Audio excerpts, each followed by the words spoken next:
I was wondering what inspired you to start this, start the channel and to start the page. What was it that brought it to the forefront that made you do it? Well, I've been training martial arts for about 24 years now. And over the years that I've been training, you see nonsense here and there and things like that. But what really made it come about was a conversation I had with a student. At the time, I was like a 2-stripe blue belt or something like that. And I was a assistant at the facility that I was training and coaching at. I was in charge of all their kids programs, after school programs, summer camps, and I was also in charge of teaching their kids classes. So I took care of that side of things there, but I was also their striking coach for their MMA program, and I trained a lot. Well, I was working the front desk one day, and the owner had called me in, and he was like, "Hey man, I'm sick. I don't feel very well. Could you take over this class for me?" And it was real basic. It was like, just teach like an arm bar, triangle choke, and the transition between the two. Then for the rest of the class, let them spar. And I was like, yeah, for sure, I could do that. So I did that. And then as soon as that was done, because it was a noon class, most of those guys either worked for themselves or worked from home. So we were just kind of all shooting the shit and talking about martial arts. And the subject of McDojos came up. And so we talked about that for a while, but there was a guy in the class, and it was his only second official martial arts class ever. And so when he was there, he kind of was listening to the conversation, and then everyone left, but he stayed behind, and he pulled me back, and he was like, "Hey man, it's a little weird to say, but I don't know what a McDojo is." And I go, "Oh, okay." So I explained to him what has now kind of become the basis for the 5 rules of the page. And then he goes, "Why doesn't anybody do anything about that?" And I thought about it, and I was like, that's a really, really good question, because there is no regulating body to the martial arts industry. It just doesn't exist. And so I thought about it all night, and I couldn't stop thinking about it. I actually had a hard time sleeping because that was a solid question, a really basic question, but no one seemed to be really asking. And so the next day I started McDojoLife on Facebook, and then it's just kind of grown from there. Perfect. So that's just a simple way of how it started. I would think in this day and age with the internet and stuff like that, that this stuff would have kind of just disappeared, because they would be called out. I would have thought years ago it would be more prevalent due to secrecy and not being around. Like, do you ever get backlash from people when you call them out, when you've shared their stuff? Oh yeah, all the time. Like there was a time, and it hasn't happened in a while. I think my page has gotten much bigger now, so I think people are aware of how I handle these situations. But there was a time where I was getting like a death threat like every other week. Like there were people who were upset that I was calling out their instructors.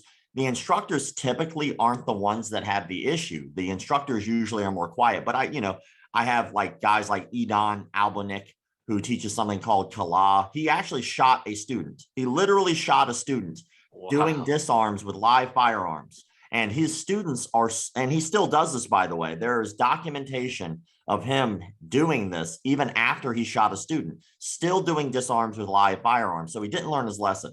And I call this dude out, and all I say are all the facts. I literally say, this guy shot a student. He admits it. I literally tell people, hey, he got kicked off of a firing range for doing illegal things. He admits that. I tell people that he's abusing his students. He admits that. I tell people and when by abuse, he thinks it's hard training. But I mean, when you're taking like a 110-pound woman, you're smacking her around in the face, and then you're expecting her to learn how to defend herself through abuse. That's just not how that works. But then, you also have things like him not showing up to martial arts seminars where he had gotten money ahead of time and then refuses to pay people back, which, by the way, constitutes as fraud. And so you have all these facts that he admits to, and yet his students 100% still back him. So that's how you know it's a cult, is when you show this cognitive dissonance of, hey, look, these are the facts, and then people still defend that. That's a cult. Isn't it similar to, not to go off topic so much, but is it not slightly similar to the situation that happened earlier this year with the Diego Sanchez's training partner from the School of Self-Awareness? Yeah, that dude's a turd. Joshua Fabia is definitely a cult. What I would consider a cult leader anyway. He obviously, and just so you know, my definition of what a cult leader would be in these situations is you have martial arts instructors who have high standards, and then you have martial arts instructors who only want what's best for themselves. And that's a cult. when they tell you you can't do this and you can't, for instance, one of the things, like, I'm sure that Fabia probably does, but I'm not sure, I can't vouch for this 100%. But, you know, when he's hanging Diego Sanchez upside down and he's just punching and kicking him in the head. Yeah. And there's absolutely no backing medically that is going to help you. Then he's just making shit up, and he's only doing it to make himself seem good, because he could have, like, he has other students, right? So he could have put other students in the spotlight, but he doesn't. He's always in the spotlight. Or whenever they do interviews, Diego Sanchez will have really well put together thoughts and respectable ways of speaking to people. And then Fabio would interject himself into those conversations and make the conversations about himself. Luckily now, thank God, because I like Diego. I think Diego's fucking awesome. He's a legend in the sport. But at the end of the day, you have to admit that he didn't get his retirement fight specifically because of Joshua Fabia. You know, he didn't get that, like, get to ride out on his shield like I know he wanted to, because Fabia fucked up the rest of his career. Now, you can't take away from some of the responsibility that Diego has in the situation, which is allowing himself to be taken advantage of by a cult leader. But at the same time, how do we victim blame? Like, are we going to continue to victim blame here? Because I feel like he's been taken advantage of by a very good cult leader, a very good con man who met him at a time in his life, which is documented, by the way, where Diego was having a really hard time. He was going through a divorce. He was leaving his training camp that he was at, which may or may not also have something to do with Fabia. But Fabia took advantage of that and made him think that the world was against him. The world wasn't against Diego, and it never has been. The world is against Joshua Fabia because he's a 5'2" turd. And so hopefully at the end of the day, he doesn't keep taking advantage of people. But unfortunately, gurus like this will always do that, because they'll be more confident than the victims. Yeah. That's, I mean, even in the interview with, example of that, the interview that Fabio had later on, I think the day after, after Sanchez have finally cut ties with Fabio, the interview that Fabio did with, is it the guys are from Canada, or the lady had an Australian accent, but they're from somewhere in North America. The guy, I think, just completely slagged off and just threw Sanchez under the bus, basically. Yeah, her name is Helena. Yeah, something like that. Yeah. Summer Helene. Sorry, it's Summer Helene. I was actually on her show as well. But when it comes down to, like, that particular interview, he took every opportunity, like you said, to literally talk shit about Diego the day after they seemed to make a split. It's like, dude, the only reason that dude was even relevant at all was because of Diego. And if you've noticed, now that they've split, you haven't really heard shit about Fabia. It's because Fabia was riding coattails, and that was who he attached his fucking his horse to. And then all of a sudden he was like, you know what? Now that Diego has seen the light, I guess, and got rid of this leech, now Diego has gone on, and, you know, people again are backing Diego. Nobody's talking shit about Diego, and they never really have. Everybody was always talking about Fabia. And I'm glad that he was able to get rid of that dude. So now hopefully he can go on, have maybe a retirement fight, if that's what he chooses to do with his life, and be away from somebody who's quite literally a leech. You know, I'd fucking fight Fabia for free. Yeah, it was quite disgusting. It was quite disgusting what he done with the OnlyFans and stuff that he set up. It was you took advantage of a vulnerable person, and then once the split came, as you said, you started airing their dirty laundry, like the stuff, that personal stuff. You don't do that. No. Like when two people break up in a relationship, they don't, unless it's a toxic relationship, you don't really do that. It just shows what kind of person he is. So is that the type of people, like, do these cult leaders, do they seek out people like this? Well, I mean, so we did a documentary. We actually finished filming it about fakes, frauds, phonies, and con men and pedophiles in the martial arts industry. And while we were doing the documentary, one of the things that was important to us was to understand the psychology, not only just behind the cult leaders, but the followers. Because, you know, obviously some of the things that I post are really outlandish, and they're so far out there that people think they're staged. Unfortunately, they're not. But the thing is that that's how crazy it looks to an outside person. So how would a sane person in their right mind go along with this? And the psychologists really broke it down well. And they said a couple things. One, which was shocking to me, the psychologists, both of them, told us that the people who are most likely to fall victim of cults have three specific things that usually are going for them. The first one is they have expendable income, right? So people who are broke can't afford to pay cult leaders, so they don't join the cult, if that makes sense. They can't afford it. And so these people are well-to-do. And if you look at an example, Wild Wild Country on Netflix, they built an entire town around a cult. We're talking lawyers and doctors and engineers. These are not stupid people, which brings you to the second.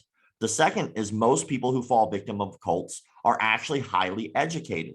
You would not think that, but what happens is just like the money thing, right? You'd be like, why would people spend their money on that? Because they have it. But then you talk about people who are well educated. They spent their entire life having a teacher from the time they were a little kid all the way until the time that they're full-grown middle-aged adults. We're talking doctors, lawyers, things like that, right? So they spent their entire life going through school, and then all of a sudden it just stops.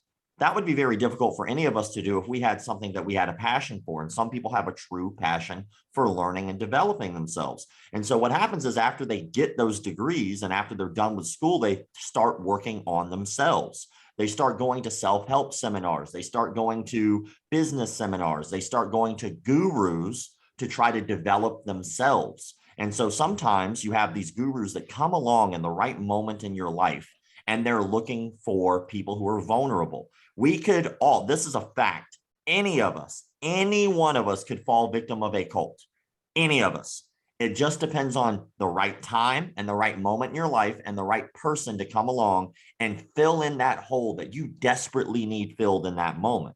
The last of the three, by the way, so far we talked about most people have money, most people are well educated, and then the last one, which is going to be a shocker, people who think that they can't fall victim of cults are most likely to fall victim of cults.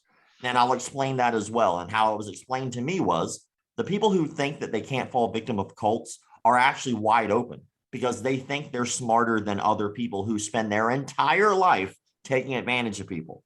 And so imagine if you thought you couldn't burn your hand on a hot stove. Well, if you don't think you can burn your hand on a hot stove, you might fuck around with it and start touching it because guess what? You don't think you're going to get burned. You will, but guess what? You didn't think you could. Same thing with people who do really stupid shit, like the people who ignore handrails on like really high areas. They're like, nah, fuck this.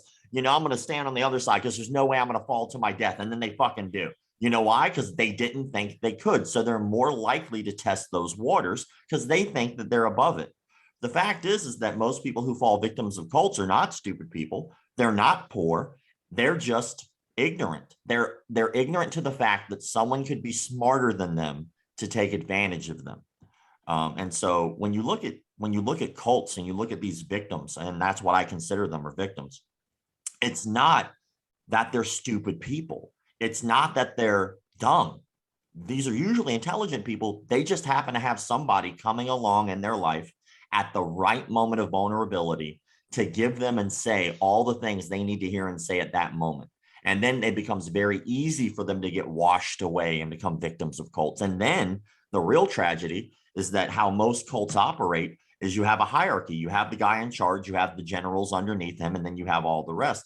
Well, with the hierarchy, typically what happens is they try to do a few things that are very standard.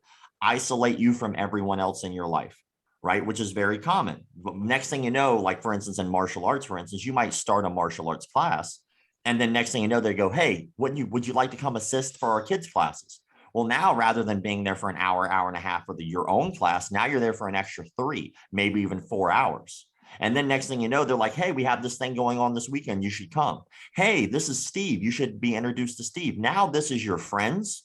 This is your social circle. This is your mentor. And then whenever something crazy comes up, you have to make a decision. Do I get rid of all my friends, all my social interactions, all my mentorship to call this person a fraud, someone who I respect? Or do I keep going down that road and get to keep my friends and keep my social circle, keep my hobby and keep my mentor?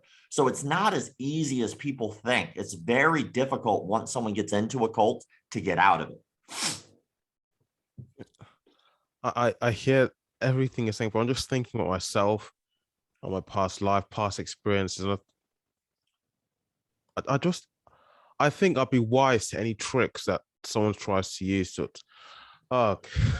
All right, so hold on. You're gonna get. Are you gonna I do the actually, same? you know what's funny is I promise you I could fool you. Okay, I've seen you do this. Do you want to go do it? I promise you I could fool you. All right. So first I'll give you an example of times you've already been fooled. Right. And then I'll give you an example of how easy it is to fool people. So for instance, have you ever been to a grocery store? Yeah. Yes. All right, cool. What do you buy? Just curious. Well, I find what I need basically, water, milk, bread, some food, or some lunch, or some junk food, whatever it may be. All right, cool. So you know that is set up a very specific way, right? So I'll ask you, do you ever go down the aisles of a grocery store? Of course, yes. Of course, right? Of course you do. Yeah. You do know that those are the things that are most likely bad for you, correct? Yes. But you know it's bad for you. You know it's not good for you, but you do it anyway, right? Yes, you just look, food, the way it is, food and drink, people eat what they like and drink what they want because of the taste. Exactly. Maybe. But that's an example. You already know something's bad for you. It's not good for you, and you do it anyway. So here's another example, right? When you go to the checkout line, right? What's usually at the checkout line? Just where you're paying, exactly, confectionery and yeah, there's drinks and there's candy and stuff like that. Have you ever bought any of that? Rarely ever would I, but okay, for Mary David, but for myself, if there's something I already need, it's something I already gotten from the main core of the store. Yeah, nothing but as you said, you have before, correct? Yeah, I have. So, yeah, exactly. So I have a question. Do you think that was your idea? No, it's an impulse buy. So I work in retail, so I know the setup. I know why it's done. If you've ever bought anything from that little area, it was because someone smarter than us in marketing realized that when you walk around a store, you're typically hungry, and it's so much easier for you to reach up and grab the soda, grab the candy bar, grab the quick item. And obviously it'd be cheaper inside the store. We think that's our idea. That wasn't our idea to buy those products. That was another person's idea who was smarter than us at marketing, who realized that if you walk around a store buying food and around food, that you might build up a quick tolerance for wanting something quick and easy to get, and then you might pick up something there. So that's just one example. And you might not think that that's true, but marketing is a form of brainwashing. It is. So if you've ever bought anything from that little area, someone smarter than you did that. It wasn't your idea. You think it is, right? But it's not, because if you would have bought that $3 soda right there at the store, you could have gone inside the store and bought the case for the same amount of money and got more. So that would have made way more sense. But someone smarter than us took advantage of us. But I'll try this with you real fast. All right. So let's say hypothetically, you're a martial arts student and you're about to walk into my door. All right. So let's play a little role playing and let's just see how it goes. Okay. So let's talk about a few things up front before we do it. First, martial arts schools do not cold call. We don't. That's not how martial arts schools operate. Martial arts schools don't just randomly start calling people in out of the blue, offering them classes. It never happens that way. So to start, you already have an interest in martial arts. That is your goal because you called us, not the other way around. Second, you made the decision to do whatever it was you were going to do and then come into the class. You didn't have to. But we've already talked on the phone. And if it was me, we probably talked on the phone at least 3 times before you ever walked in my door.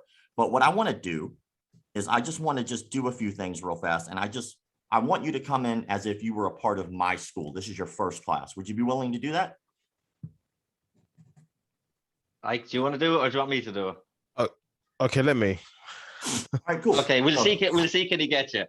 All right. Well, and the thing is like, we'll just have a conversation, but at the same time, just remember the base. The base is I didn't call you, you called me. You came into the school because you're looking for a product, not the other way around. I'm not trying to sell you on anything. You've already been sold. Now you're just trying to sample the product. It's kind of like if you go to like a, let's say like a Sam's Club or one of those bulk buy kind of places, those bulk buy stores, and you walk in, they have those people giving out free samples, right?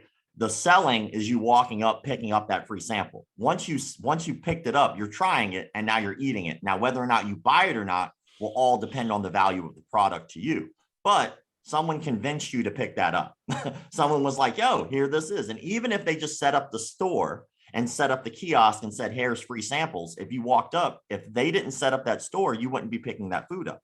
So let's go ahead and walk through this real fast. So let's say you're walking into my studio. All right. And we've already established that you're going to be there, because if I'm running a school, I'm going to make sure that we've scheduled you. But anyway, let's start. So you walk in the door. Hey man, how's it going? Great. I'm great. so. I'm fine. What makes you want to come in today? Well, seeing your self-defense classes, and also I'm someone who in the past had an issue of confidence and defending myself. I want to get into altercations that weren't necessarily altercations that I started. So yeah, I'd like to get some classes and some help on how to properly defend myself in a physical situation. Yeah, for sure. I can understand that. Have you had any altercations recently? No, it was a long while ago, but with the way things are now, especially with all this woke culture, you just want to be ready, because you just never know. Yeah, well, you're not wrong. How long have you been thinking about doing something like this? A long time. It's just gathering the confidence to actually walk in and not feel embarrassed to say what I've just said to you. Yeah, I can understand that, man. I mean, it's difficult because you're already coming into a situation where it might be a little tense. So I completely get that, and we'll try to make sure you're at ease. I'm assuming you have like the support of your family to do this, right? Not everyone, but this is something I'd like to do for myself. All right, cool. So you've made the decision. All right, that's awesome. Now, let's say hypothetically that you enjoy class, right? And this is something you like. Here's our schedule. All right. Most people train about 2 to 3 times a week, but it's completely up to you. What days are you going to be able to come in if this is something you decide you like? Well, that would depend on the time, because I work in the afternoons. So from late afternoon till the mid evening. So preferably the late evenings, or even the mornings or the early afternoons. Oh, awesome. So around this time would still work for you. Yes, this time would still be okay. Okay, cool. Well, here's our schedule. Around how many times a week do you think you'd be able to make it? Because I'm a beginner, I'd like to really get into it. Probably Monday to Friday. Damn. All right. I like the, I mean, I'll let you know when you first start, you might want to ease into it. You might be a little sore if this is something new to you, if the exercise is new, but hey, man, that's awesome. I like that. So what I'm going to do is I'm going to kind of give you a tour of the facility. I'll show you around. I'm going to need you to sign some paperwork as well. So that way you can kind of get a handle on what's going on. Are you coming from home or work, by the way? I'm coming from home. Okay, that's cool. That's cool. All right. Well, after this is over, what I want you to do is I just want you to meet me back over here. And then what we're going to do is I'll go over the prices with you. And then I'm going to introduce you to one of the members of the class. So I'll have you fill this out. That'll be your partner for today. And they're going to work with you. So that way you can kind of have an experienced eye kind of helping you out and kind of going at your pace that you're comfortable with. All right. Okay. All right, cool. Do you know what I just did? You just made, well, you told me something, but you also made me feel very somewhat at ease and comfortable. Not so. You took away the anxiety and the nervousness. So I'll cover it like in detail. The first rule of sales is know, like, trust. Someone has to know you to like you. They have to like you to trust you. They have to trust you to buy anything from you. So if anybody ever does hard sales, it never fucking works. Because what that does is it makes people uncomfortable, and that makes them not like you. And if they don't like you, they don't trust you. If they don't trust you, they're not going to buy anything from you. So having a conversation, one, is important to me because I need to know what your goals are as a good instructor. I also, whenever you fill out your paperwork, which is a minor detail, obviously, because we're on the fly, but when you fill out the paperwork, there's typically a section there as well to talk about any previous injuries that you might have, which is not only important to my insurance company, but it's also important to me as a good instructor to make sure that you don't get injured or hurt or exacerbate an injury. Technically, what we just did, the way that I just did it, my sales percentages are 75%. 75% of the people who walk through the door who do exactly what I just did to you will sign up. Have you noticed you haven't even taken the class yet? So I want to cover a couple things. Let's talk about the 5 whys, or the 5 objections. The 5 objections in sales are very simple. They're this: the 5 objections in sales for gyms and anything physical anyway. I don't have the time. I don't have the money. I have to think about it. I have to talk to my spouse. It's too far away. most people don't say the word no because it's very confrontational and people hate confrontation. So rather than doing that, they'll give you the same old, hey man, I got to talk to my wife about it and see what she has to say. I got to think about it. It's too far away. They'll say shit like that, right? So why can't you tell me you don't have the time? Myself, what excuse can I give you? Yeah, like distance. Sometimes I could have other commitments.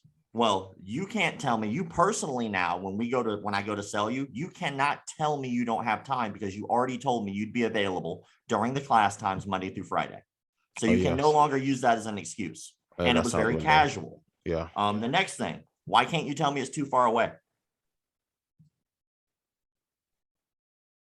What if it's because he went? Because you just told me you just came from your house.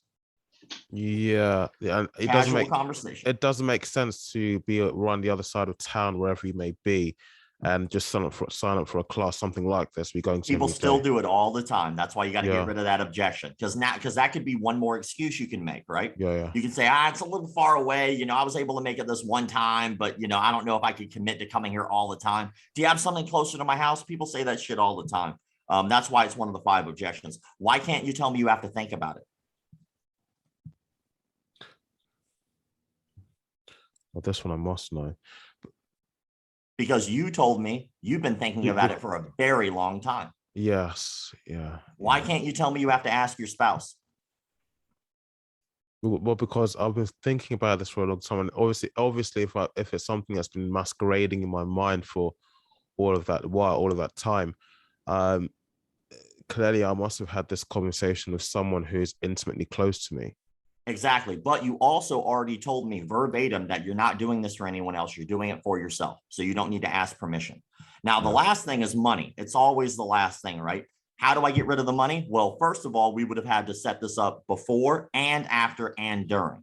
So usually how that conversation will go is, like I said, there are no cold calls. So we would have had a conversation before this to set up your trial class. And I also would have called you back to make sure to confirm that you would have been in today. So that means we would have been on the phone at least twice before now. And there's something called pre-framing. Pre-framing is when you discuss pricing with somebody in a casual manner, but you let them know that this will cost you money. So before you come in, what that conversation would be like is, hey, I'm glad you're all set up. Just letting you know, don't forget to bring a change of clothes. So that way you're not all sweaty when you leave. Make sure you're bringing some water. Oh, also make sure you bring a form of payment. So that way you can take advantage of our first day special. And my goal with money is to make it cheaper to sign up today than it will be any other day. And you do this with a lot of other tricks, right? You do this with registration fees that don't exist. For instance, I could say, hey man, normally it's a $200 registration fee. I'll waive that for you today. Normally it's $100 a month. It'll only be $75 if you sign up today. So basically I make it so that way, normally the price would be so much more than whenever you sign up, it's honestly cheaper. Now, statistically, numbers don't lie. If we would have gone through that conversation, you have yet to actually take a class and you're 75% more likely to actually sign up for class. That is how it's done. So when you see people like this and you think you couldn't be taken advantage of, you just actually checked off every one of the lists that I needed statistically to sign you up, and you haven't even taken class yet. So something to think about is that the people who are most likely to fall into a cult are the ones who don't feel they can fall into a cult. Because again, they're not educated in how cults operate and work. It's not just like somebody's a smooth talker. This has already been set up for years and years and years, decades, even hundreds and thousands of years. Anytime someone's been able to talk somebody into doing something that they didn't necessarily think was the thing they really wanted to do, but then all of a sudden they get the idea. They're like, man, this will actually be really good for me. That might not have been your idea. You might think it was your idea, but a good talker will sell you. And so that's what we just did. That is quite impressive. Because I actually seen you, because you spoke to one of our friends, Emmanuel, at the Prospect podcast, and I seen you do that. That's why I would wanted to see you do it on Ike, because obviously I knew exactly what was coming. But no, it is surprising how, like you said, if you make that call, you're literally giving yourself to someone to be sold. Basically, you're giving it to be sold. Well, you already made the decision to buy. So like, it's not like anything else, right? For instance, if you go to like a used car place, right? There's thousands of cars on the lot, right? That means there are thousands of different products you could be sold on. And so typically how you would sell a car isn't the same way how you would sell a gym membership, because with a gym membership, you're only selling one product. But when you're selling something like a car, you're selling thousands of products, and there's car lots everywhere, like here, at least here in the States. And so, but with martial arts, I mean, there might only be one jiu-jitsu class in your town. There might be only one judo instructor in your town. So if you're looking for, let's say, judo specifically, like you might talk yourself into it, even if it's a little off, because that's the art that you heard. Or I heard jiu-jitsu was really good for self-defense, and this happens to be the only guy. So I'm so lucky that I get to have that guy. And then it's even easier for that person to take advantage of you then, because he's the only shop on the block and you've heard so many good things from other people. And so it's a very interesting thing in terms of like how the brainwashing works. You don't start off with the no touch voodoo knockout stuff on your first day. Like what happens is you're indoctrinated over a longer period of time, slowly, before that pops up. Because again, like we said, I need you to have that moment where it's harder for you to go against than it is to go with. And that is established over a long period of time of basically grooming you, getting you to that point where that person, everything that they say, you're like, oh my God, this is the guy, I'm telling you. Kind of like spreading a religion in a way.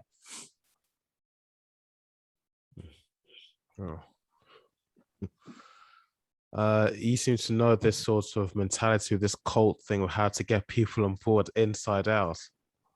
It's weird, man. Like, well, the funny thing is like I took this course when I was teaching for the Catholic diocese. And so whenever you go teach at like a private school that's run by the Catholic Church, you actually have to take something called Protecting God's Children, which is basically a course on how to understand how to interact with children appropriately, which I would imagine if you're the Catholic Church and you've had such a bad track record in the media with things like that, that's a course that they would have to offer. So I took these courses and I had to every year in order to teach at the Catholic school. And one thing that I noticed in those courses are the similarities between a good instructor and someone who has your best interest in mind and a con artist or a pedophile are almost identical. It's scary. So like, if you were to name off a pedophile, you'd be like, oh, he or she, is good with kids. It's like, no shit, because that's how they groom children. But you would say the same thing about a good teacher. Oh, he's so good with kids. Like, it's sad that you could say those same things about the pedophile and the instructor, right? But it's true. And then that list goes on and on and on. But at the end of the day, someone who likes working with kids will seek out a job working with kids. A pedophile will do the same thing.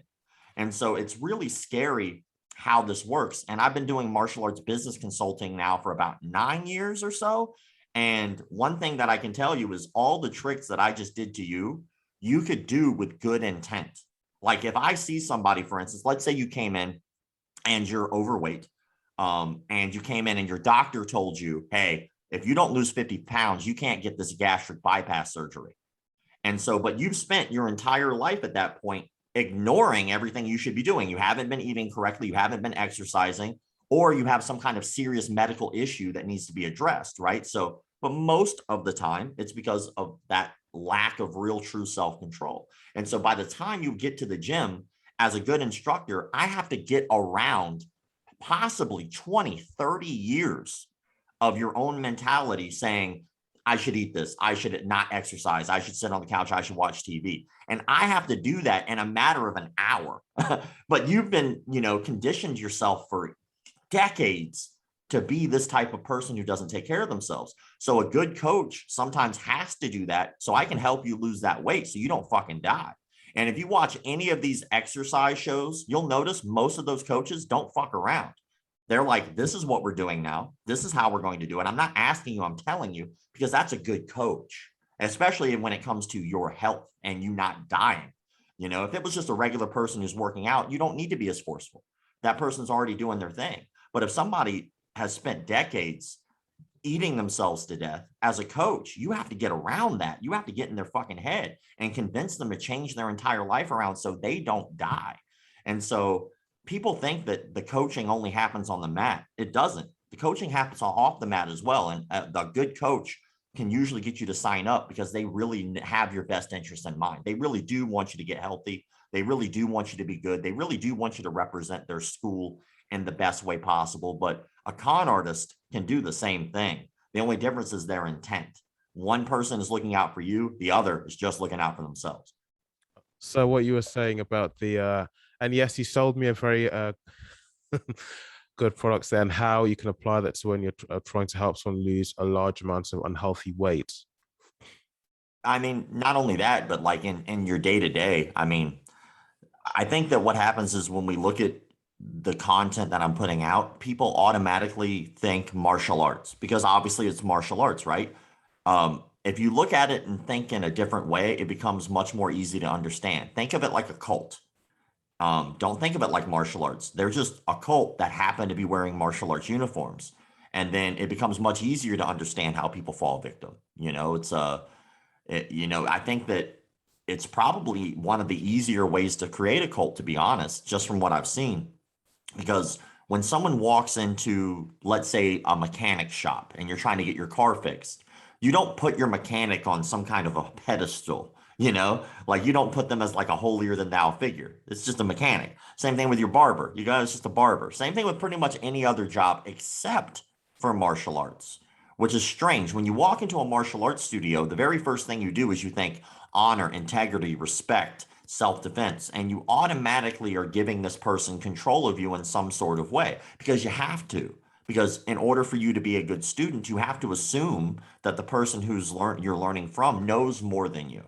And so you're automatically giving this person authority over you in one way or another, at the very least, agreeing to say, you know more about this subject than I do. I'll learn from you. And so, but that is a way of releasing control of yourself. And for that little bit of time, this person's in charge of you.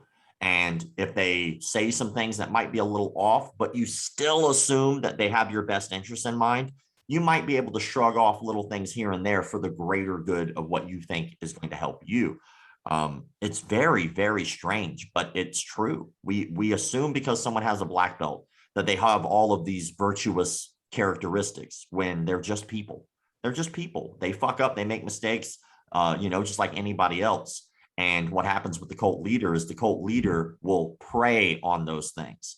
They'll prey on the fact that you have to call me sensei. You have to call me professor. You have to call me master. I have to be that guy all the time. When like good instructors that I've known hate that shit. Like when you're outside of the studio, like they don't want you to fucking call him professor or sensei or guru. This is fucking Steve. Like Bill Wallace is probably one of like the best kickboxers I've ever met in my life. You know, Bill Superfoot Wallace, he's a legendary kickboxer. If you ever meet that dude, he wants to be called Bill. Like, and like even how old he is, he's kind of a little bit beyond that ego when it comes to who he is. Now I'm sure that as like any other fighter, the ego gets turned on and off. Because when you fight another human being, you kind of have to turn the ego on. I can't be like, well, he might beat me. That's like a terrible thought to have in a fight. But, turning it off is the important part. Getting back to the exposing these fake mixed martial artists. I mean, or not fake mixed martial artists, but the MMA coaches and people involved in training and teaching the skill. Do you think that the rise and popularity of social media has kind of prompted this sort of thing?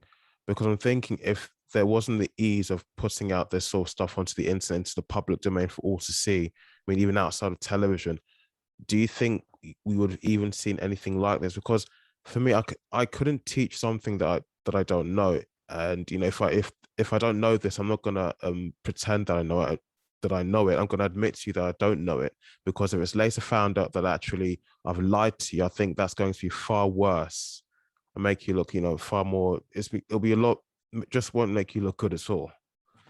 Well, I think in a way, yes, but there's also evidence, no. So like, and I'll explain, like, I do think, I just did a video, by the way, on our YouTube channel about why TikTok is not a dojo. All right. And so like, you have these like fly by night martial arts instructors who will put up like a 30-second video of self-defense, and they have no clue what they're doing, but they'll have like millions of followers. Like the guy that I posted about, he has 2 point something million followers on TikTok. And I watched every one of his videos.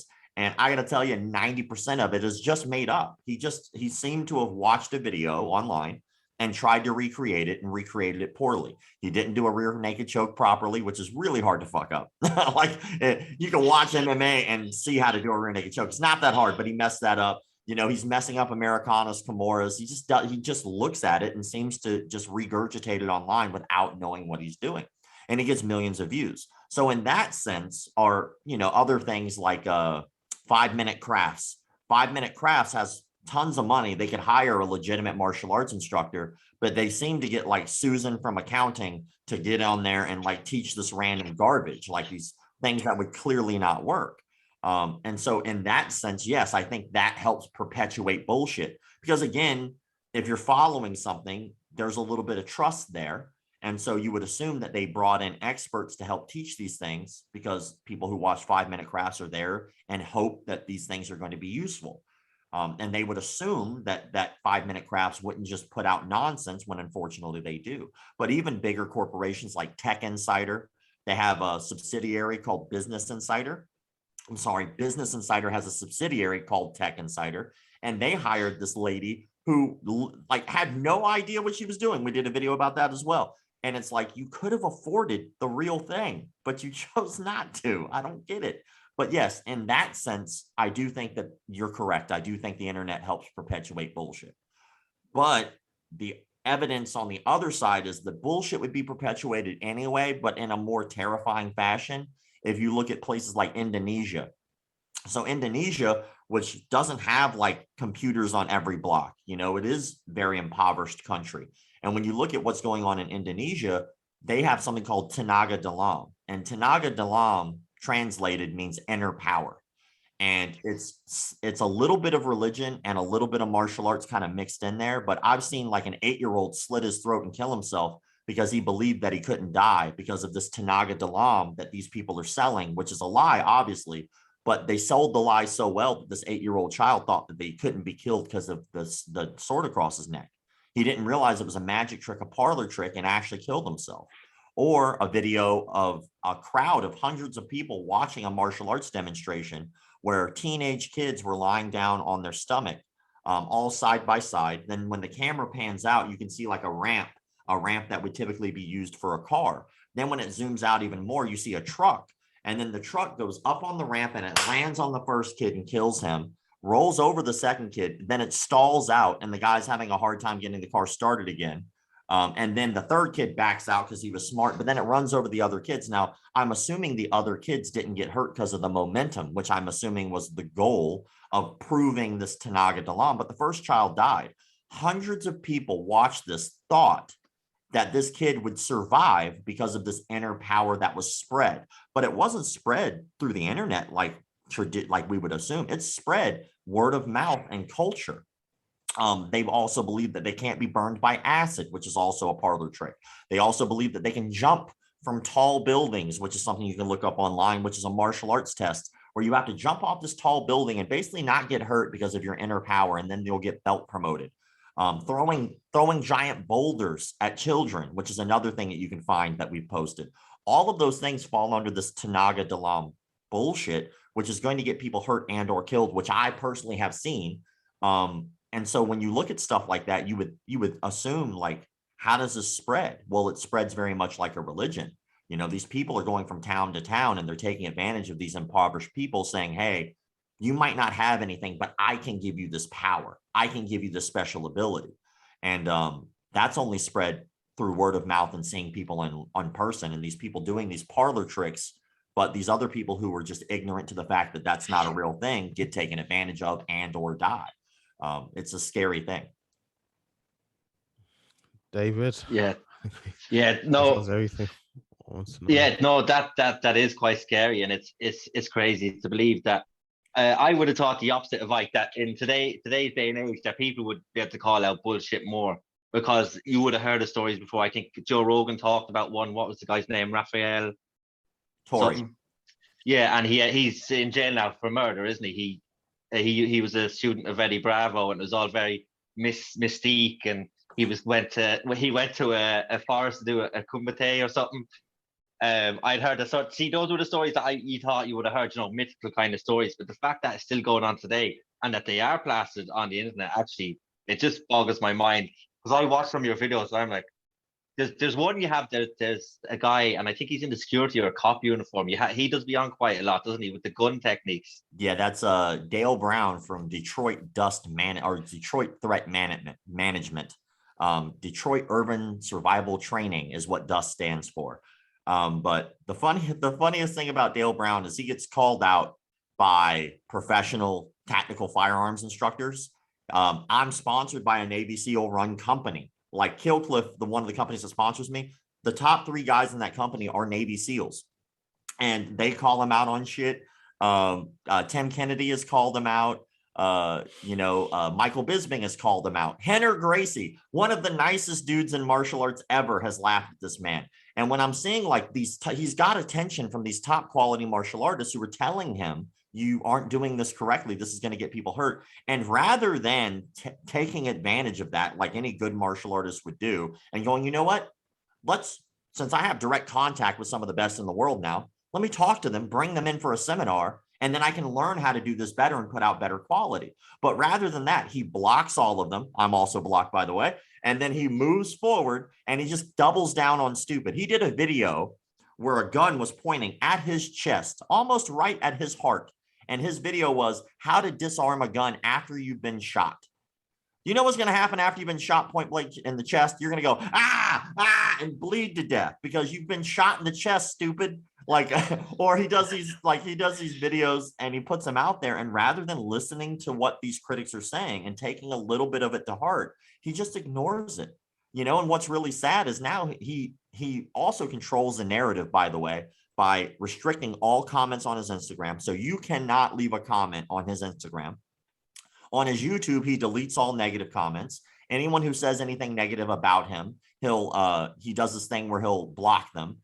His newest thing is whenever people leave bad reviews, he says that the reason people are leaving bad reviews is from a racist organization. Like, dude, I've seen you get called out by literally every nationality and ethnicity ever. It's not a racist organization that's calling you out. It's people, trained people calling you out. And so that's like how he defends it. It is the stupidest shit on the planet, but people buy it. He's basically a glorified security guard. It's the strangest thing.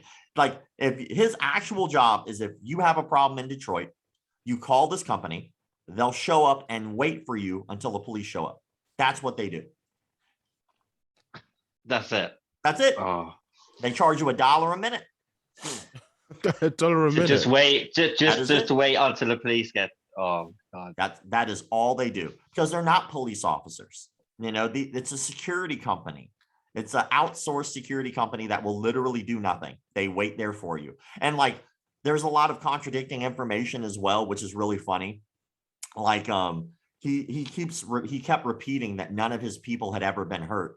When literally today, one of his people admitted to getting shot while at a nightclub. It's like, I thought none of your people got hurt. I have it right here. Where'd it go? Oh, here it is.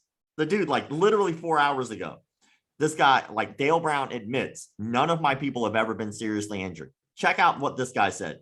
Hi, I'm an original Viper. Viper, by the way, was his security team, what he would call that. Commander Delta training helped save my life. And by the way, he meant Commander Dale. Dale is the guy who runs it. And he calls himself Commander, which is also weird.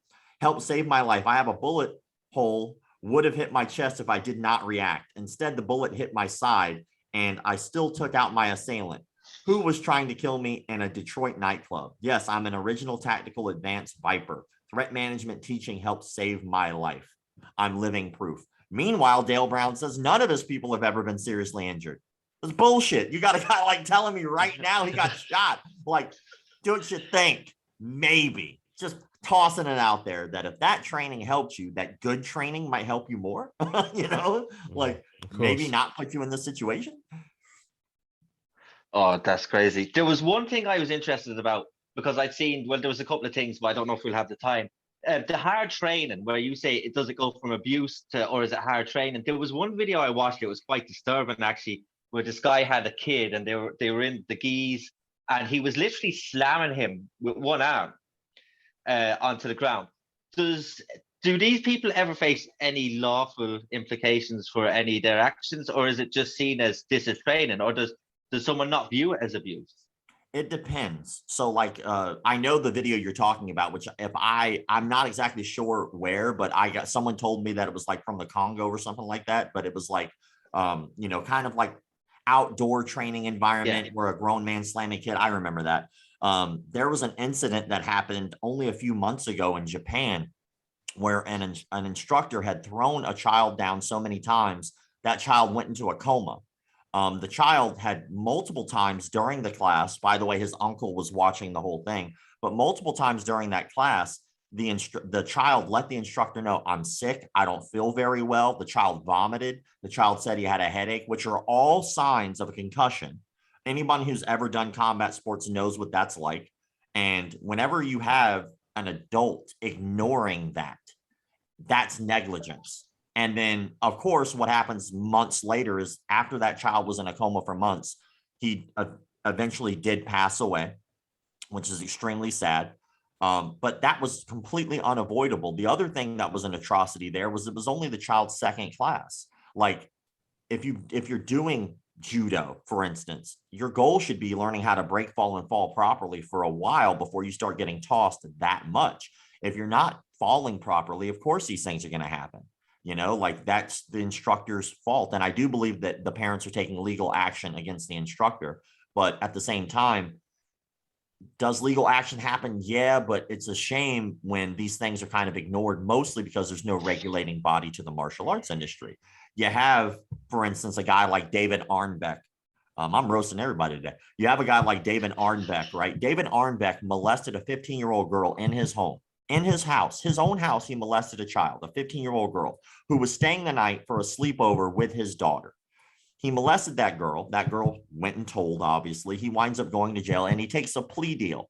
And the type of plea deal that he took basically exonerated him from any true responsibility. He's not put on a sex offender registry, and he still runs 3 martial arts schools today called Warriors Cove. He even made a website called davidarnbeck.com, where he, in the website, admits to taking the plea deal. He admits to pleading guilty, but yet people still, with this information out there, still go to his school anyway. You know, it's Arnbeck, like, he said. David Arnbeck, yes. A-R-N. I can find out real fast. It's A-R-N. There. Sorry, just taking a second. David Arnbeck. A-R-N-E-B-E-C-K. He has a website called david-arnbeck.com. You know, there's, you know, the truth about martial arts.weebly.com did an entire expose about him. Rickson Gracie black belt.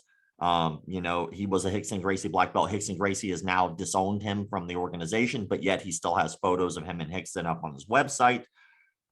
He's on Instagram. Can't see his Instagram account. I don't know what his Instagram is. If you Google it, he pops up all over.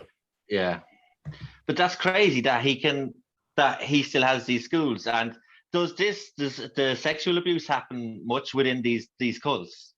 So I do what I call McDojo News, which every week, once or, you know, I try to get it done every week, but I don't really have the time all the time. But whenever a news story will pop up, I try to scour the internet for stuff like that, like misconduct and misdealings in the martial arts industry. And probably at least once a week, if not twice a week, someone's been convicted of molesting a child in the martial arts industry. It's really sad. I even did a video on our YouTube channel, which is an hour and a half long, of nothing but news reports of martial arts instructors who molested kids. It's an hour and a half long video. Like, there shouldn't be that many, you know, and it's something that's really sad, but it happens far too often. It's terrifying how many of these people really are out there. But, you know, like we said, a good instructor will seek out jobs with children. A good teacher of children will do that, but also molesters will do the same. That leads me to believe with what you were saying earlier as well, that people, when they're under this the influence of the coach, that there's possibly loads and loads more that we're not hearing about as well. Oh that yeah, for aren't getting sure. convicted. For sure. And like it's just a matter of time until they get caught. Like one dude, I think it was only a few weeks ago. Again, it's on our YouTube channel. We did a video about a guy who literally bought these camera picture frames off of I guess Amazon or whatever, where the hell you buy camera picture frames. He bought them online. Then he put them in the dressing rooms. And it was funny because like he got busted by like, I think it was like a 16-year-old girl. Like she went in to go get changed and like she changed and then came back out. And then the instructor asked her to change again, which she found was weird. So she went back in there and she noticed these brand new pictures that he had just put out. And she saw the camera in the picture frame and immediately called them on it. He takes them, he tries to throw them away. The police show up. They wind up seeing them because they're still in the garbage. And then like he gets busted. Like it's astonishing how many of these psychos are out there. They're everywhere. It's weird. Hold up, camera picture frames. He said he bought them from Amazon or somewhere like that. Yeah, he bought picture frames that had cameras in them. But why would you even make something like? Why would you sell? Who makes that? Why would you make it? Well, I mean, I would assume that the people who made it, like there are spy equipment, you know, for like nanny cams and making sure that people don't steal shit out of your house. But you know, obviously those could be taken advantage of and used by bad people as well. So, I mean, it was quite obvious what he did. And if a child could catch him, you know, obvious, and the list goes on. There's a thing called Pizza Dojo or Dojo Pizza, Stojo Pizza, sorry. And feel free to look this story up as well. But Dojo Pizza was a school in which it was a pizzeria / dojo. And this dude had opened it up to help underprivileged children in the area. He would feed them, obviously, because they had a pizzeria there. And he would also teach them martial arts classes. People thought this dude was a saint. But meanwhile, he's actually convincing all the parents to allow him to adopt some of these underprivileged children, saying that he will give them a better life while they're staying at his facility. So they did. They signed over the parental rights to him. I think it was maybe 7 to 11 in total off the top of my head. Meanwhile, every time he would do this, he was molesting every one of those children. And the only reason he even got caught was because someone went into the martial arts school and saw that there was some damage to some of the walls and called protective services. Actually, I'm sorry, called the city, I guess, for problems with the building. So they went in specifically to check out the problems in the building. Then they started finding weird shit, like his room was destroyed. I mean, holes in all the walls, not healthy living conditions for children. Everything was dirty. He had loaded firearms around the facility, just laying about in hands reach of children. And then, of course, because of that, they wound up catching him because they wound up finding out that he was molesting children, took his laptop, took all of his computer equipment, and then found hours upon hours upon hours of footage of him molesting kids. You know, it's a drop in the bucket, unfortunately. And the stuff that I call out, I try to call out in a funny way, but it's hard with shit like that. Like, how do you say that in a funny way? How do you get people to think that that's humorous? And so over the years, I've noticed people have like a very specific tone when they join the page. When they first start the page, they start following the page because they think it's funny. They enjoy it. They'll laugh. Then after they see that the stuff doesn't stop, then they go, man, this is a little frustrating. And then eventually it turns into them being pissed off that these people exist. Yeah, well, it does. It definitely does for me, especially with the last part. Like I said, I would have joined the page for the exact same reason as you said. I seen it. I thought it was funny. I was like, how do people believe this? And as you go on, you're just like, how are these people getting away with it? And then the darker stuff is different. Obviously, that's a little bit darker, but it's just with the cult kind of leaders. Just like I just can't believe that at this day and age, they still get away with it, especially with it's how sad. much exposure. It's so sad because like the reason I like my job, which actually like, you know, obviously I have my days where I have to sit down and I have to process some shit that I've seen or heard, and it's all negative. It's 24 hours because the internet never stops of getting news stories, articles, videos of the worst, most sick shit I've ever seen in my life. Like there was a martial arts studio in Bali where a group of teenage martial arts students gang raped a woman, and someone sent me the video. Like I think it was like 11 o'clock at night or something like that. I'm sitting on my couch, I'm doing absolutely nothing, and all of a sudden I get a video from another martial arts page which does something similar to what I do, but in Indonesia. And so he'll send me stuff and we'll share stuff and try to call out these people as well. But he sent me this video. He goes, you need to check this out. And it was of a gang rape. And I just get sent this randomly with no context. And I was like, dude, don't send me that shit without letting me know what it is. Like, I was not prepared to see it.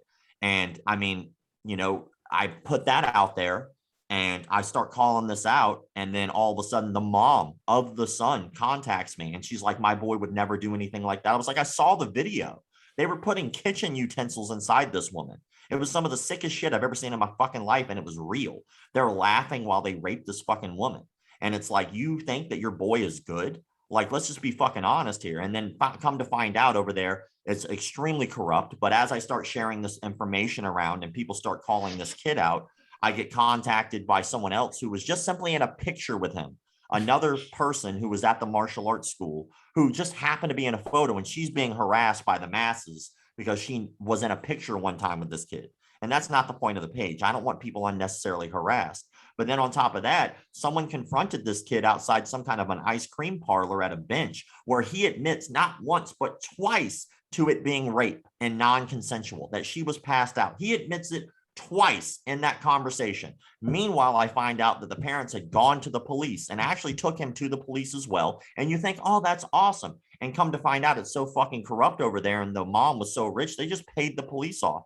And as sad as that fucking is, some countries are just simply like that, you know, and it's documented that they went. Did you mention Bali. which country? Oh, right. That was in Indonesia. Bali. But it's mind blowing, the shit that I see. Like, I saw somebody get stabbed to death over 40 times. They were stabbed and the guy just took it. It was the strangest thing. You would imagine if someone gets stabbed in the skull and the person has to literally put their foot on the person's skull to pull the knife off, that person would be dead. Apparently fucking not, because that dude kept getting stabbed and kept getting back up. It was, again, it's some of the sickest shit. And obviously I don't post that on our Instagram page. Any of that shit would get taken down. But the stuff that I post is a drop in the bucket to where this shit actually leads. That, you know, we can laugh and we can joke and we can make fun of these fucking people, but I've seen where it goes. You think it stops at somebody just pretending to knock someone out with their mind? No, if you can convince people of that shit, you can convince them of drinking the Kool-Aid. You can convince them of doing things like Charles Manson convinced people of doing, which was murder people. You can convince people of that shit. You can make them do anything. And so that's why I try to fight it. The martial arts industry is so beautiful. To me, martial arts itself is beautiful. No one gives a fuck when you're on the mat about anything else except for that moment. No one cares about who you are, where you're from, what your background is, your ethnicity, your sex, your height, your weight. No one gives a fuck about any of that at that moment. It's, are you good at what you do? Can you help me get better at what I'm doing? And everyone's unified. Everyone grows and they become better people because of it. But people take advantage of that shit and it makes me fucking sick to my stomach. And so that's why I do my job, because I want martial arts to stay legitimate. I want martial arts to stay pure. I want it to be a beautiful thing where people can go and learn how to protect themselves and better themselves without having to worry about some fucking con artist raping them, taking them for all their money, or taking advantage of them in some way. It's the only reason I do this fucking job. I just really love martial arts and I hate seeing these fucks get away with it. Mr. McDojo, we're gonna have to we're definitely going to have to invite you on again, definitely, because you have so much knowledge of this industry, the good side and the bad side. You're very, very knowledgeable, like an open book. I try to just be as honest with people as I can, and I try to share as much as I've learned, and I'm always learning. I don't know everything about everything, but I know a lot about this subject. You know, you ask me anything about music, I don't fucking know. You ask me anything about mechanics, I don't fucking know. You ask me about hair, I don't know. But if you ask me about this, I do know quite a bit, and I hope it helps some people. No, it has. I think, Ike, you have to get on to work now, don't you? Unfortunately, yeah. Yeah. It's been a pleasure. Thank you so much for coming on. Some of the stories that I heard today, I haven't heard before. And I do watch your stuff. I haven't caught all of it, but I'm going to go back and look at some of the videos or some of the stories you were telling me about there. I'll go back and have a look now. But thank you for coming. Yeah, man. Thank you guys for having me. I love talking shop. Perfect. Thank you. All right. Have a good day. Okay. Take care.